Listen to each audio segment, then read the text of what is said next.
Madaling araw noon, noong ika-30 ng Hunyo, 1908, nang mangyari ang isang nakakatakot na pagsabog sa kalangitan sa itaas ng mabatong Tunguska River sa Siberia.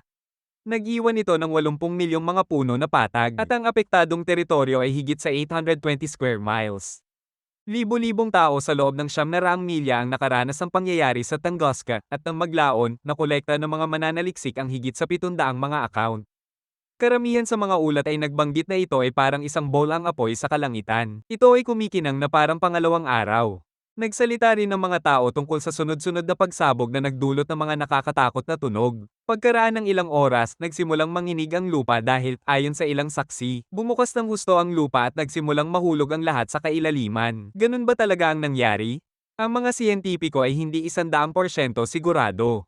Ang mga katutubong yakit sa mga kaganapan, halimbawa, ay naniniwala sila na ang Diyos ay nagpadala ng bolang apoy upang maalis ang ating mundo para sa kabutihan. Kasabay nito, maraming istasyon ng meteorolohiko sa Europa ang nagtala ng parehong atmospheric at seismic waves. Pagkalipas ng mga araw, ang mga kakaibang phenomena ay nasaksuhan sa kalangitan ng Europa.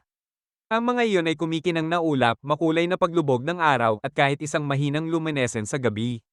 Ang mga internasyonal na pahayagan ay nag-iisip tungkol sa isang malakas na pagsabog ng bulkan.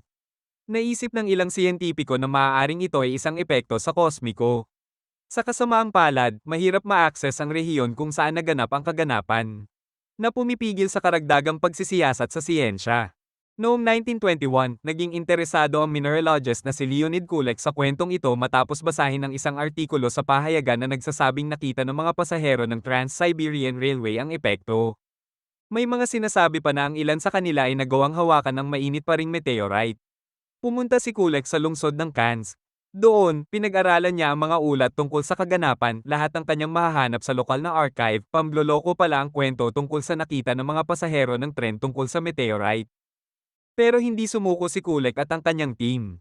Naglakbay sila sa rehiyon na sinusundan muna ang ilog Angara at pagkatapos ay sa ilog Tunguska.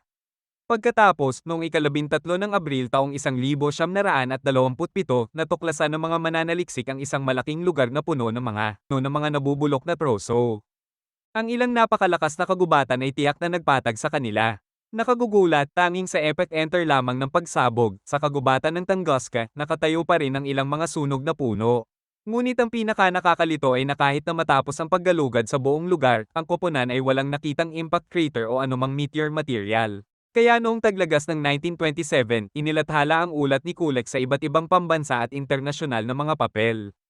Iminungkahi ng mga siyentipiko na ang isang bakal na meteorite ay maaaring sumabog sa atmosfera, na nagdulot ng naobserbahang malakas na pagsabog at kasunod na pagkawasak. Ipinaliwanag niya ang kakulangan ng isang makikilalang lugar ng epekto ng latian na lupa.